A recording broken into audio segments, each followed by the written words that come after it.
What's up, geeks and gamers? It's your observant lineman, Uche Nwaneri, and Todd Phillips, my man. He is sick and tired of these butthurt critics.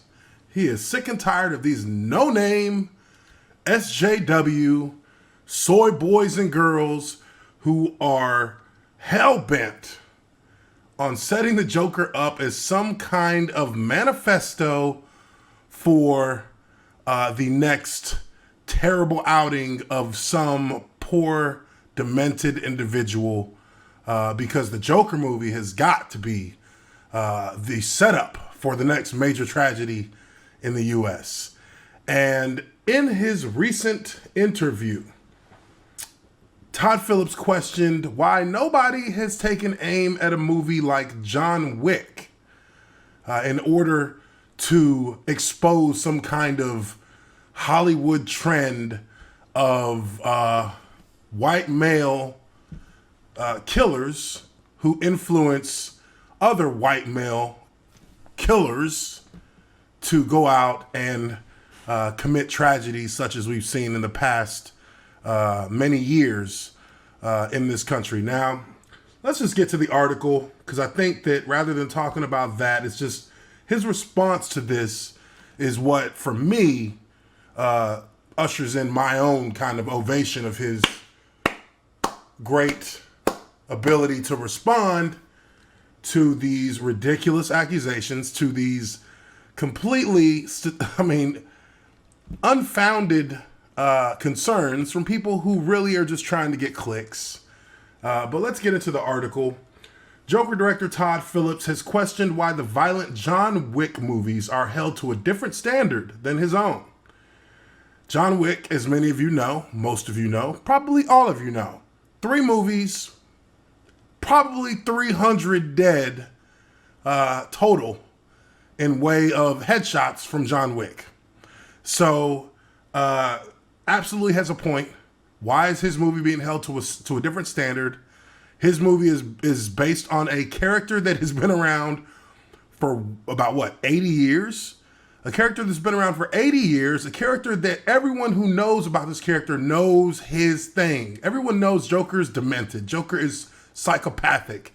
Joker has no empathy, no mercy, and has no qualms with taking out a room full of people at the drop of a dime.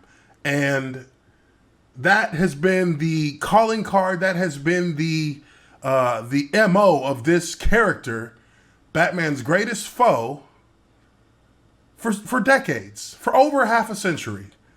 And yet now, when we drop a movie that is singularly focused on Joker and on that fall into lunacy, people have a problem with it. No, not people. Soy boys and girls have a problem with it. And I think that it's important that looking at this article and reading through this, we understand that this man is just a creator of art. He's trying to make a film. He's trying to create art. And people want to now judge what is art and what isn't. Art is completely subjective. And this guy is doing his best to get a product out the door that he has put 3 years of his life into. And now people are sitting here trying to trash it. Doesn't make any sense, but let's go on. Phillips is now battling a narrative surrounding his movie's scenes of violence after it emerged that families of the victims of the mass shooting of Aurora, Colorado, signed a letter to Warner Brothers calling for the studio to show social responsibility with regard to gun violence in its movies. Well, ask John Wick to do the same thing. Let's cancel the John Wick series. Let's not have a John Wick 4. I mean, come on, folks. Lone gunman James Holmes took out 12 people and injured 70 when he opened fire during a screening of The Dark Knight Rises in 2012. Anybody who knows about that situation back in 2012 knows that this guy only picked The Dark Knight Rises because of the popularity of the movie. Because it was the final part of a 3-part trilogy, and there was going to be a huge amount of targets in that theater for this man to go after. He didn't pick the movie because he wanted to be the Joker, or he wanted to, impersonate something in the Batman universe. Not at all.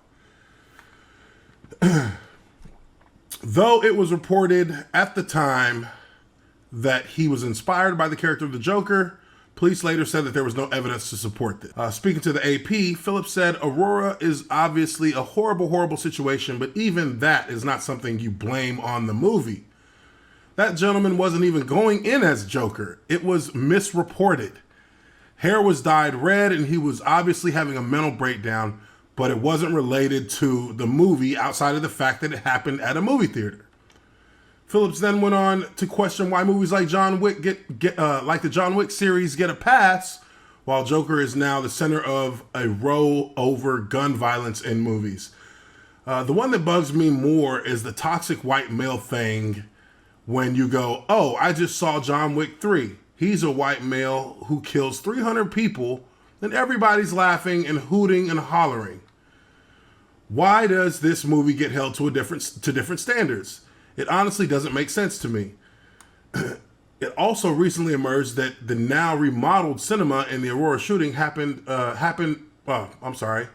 It also recently emerged that the now remodeled cinema in which the Aurora shooting happened will not be showing the movie, which stars Joaquin Phoenix in a gritty origin story of Batman's arch nemesis. Warner Brothers released a statement following the letter from the families of the Aurora shooting victims. Gun violence in our society is a critical issue, and we extend our deepest sympathies to all victims and families impacted by these tragedies, the studio said in a statement. Our company has a long history of donating to victims of violence, including Aurora, and in recent weeks, our parent company joined other business leaders to call on policymakers to enact bipartisan legislation to address this epidemic. At the same time, Warner Brothers believes that one of the functions of storytelling is to provoke difficult conversations around complex issues. Make no mistake, neither the fictional character Joker nor the film is an endorsement of real-world violence of any kind. It is not the intention of the film, the filmmakers, or the studio to hold this character up as a hero. So, there you have it. You can't hold this movie to a different standard simply because it's a movie that's going to have some scenes of violence in it. There is no reason, and there's no evidence, that a movie like this is going to provoke or inspire or cause someone who isn't already having problems, someone who isn't already falling off that deep end, to go out and commit gun violence, to go out and commit violence at all. And, the movie has been critically acclaimed. The movie has won the top prize at the Venice Film Festival. And aside from those soy boys and girls who are critiquing the movie solely on the fact that it has violence, critiquing the movie solely on the fact that it actually is effective in causing discomfort and a bit of angst amongst those who watch it, because that is what it was designed to do. That is how they envision the movie having an effect on people in a real world setting. Is that this movie is going to make you uncomfortable. This movie is going to make you really start thinking about how mental illness affects people, how mental illness can cause people to go off the deep end.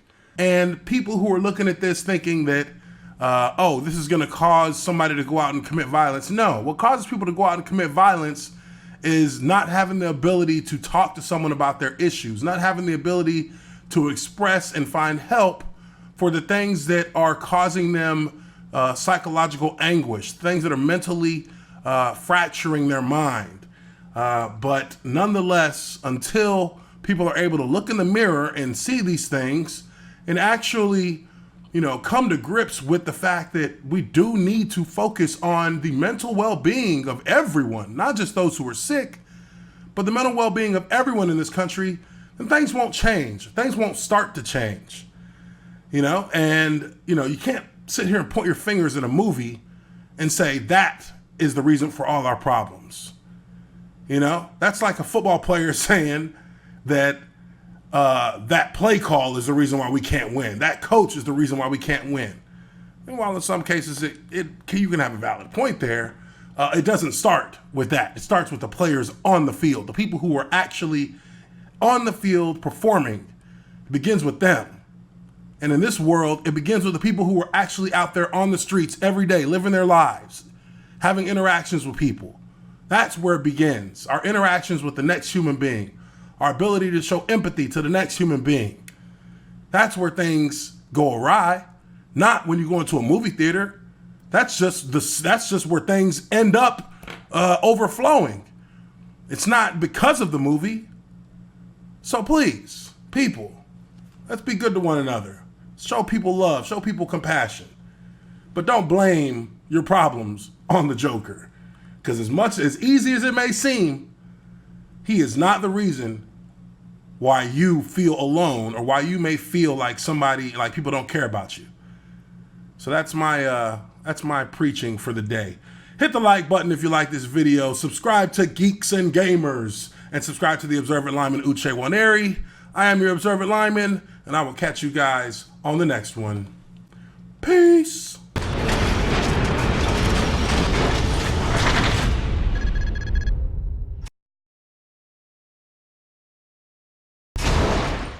Hey everyone, it's Jeremy from geeksandgamers.com, and if you're a fan of Geeks and Gamers, please go to our website, visit our merchandise store. We have t-shirts, hoodies, hats, beanies, tank tops, and in the very near future, we're going to have many more products for you to choose from. So thank you for the support. We appreciate it. You guys have a great day, and we will talk to you later.